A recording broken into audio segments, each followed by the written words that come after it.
Hello, Mike. How are you doing? Hey Tom, I'm great. What can I do for you today?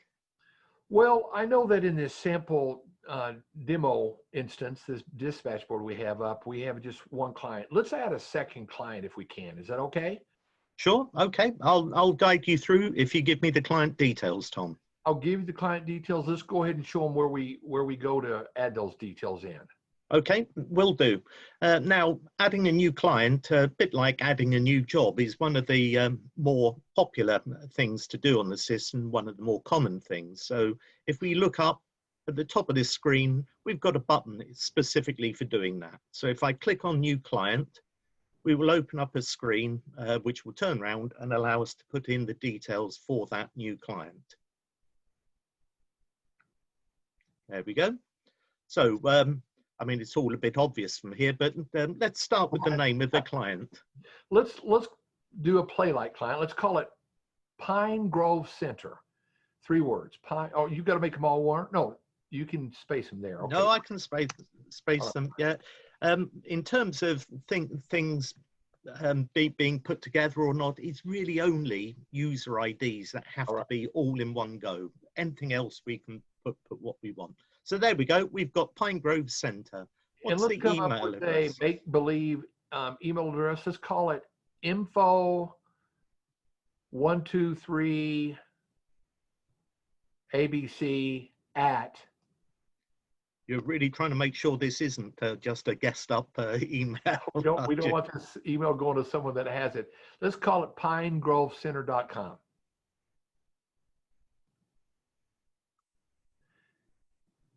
And the reason we're doing this convoluted email is just like you said, this actually will automatically send emails to this email address. So we don't want someone. It will indeed. What the heck is this all about? All right. And then we can put a phone number in and we can put a cell phone number in.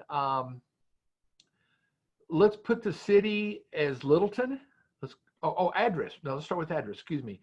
Let's go 1800 South Santa Fe Drive.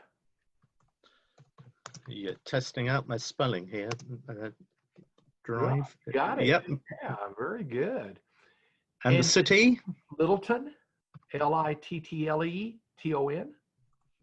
Cool. Colorado.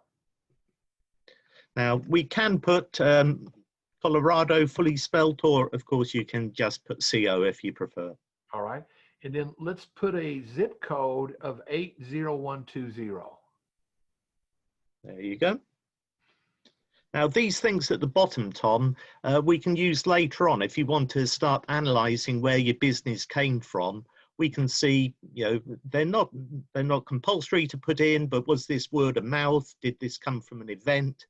Did somebody Google search you? And that can help you later when you're trying to work out where to spend your marketing dollar. Nice, nice. And then, so how do we get it to enter in? Do we submit it or save it? What okay. Okay.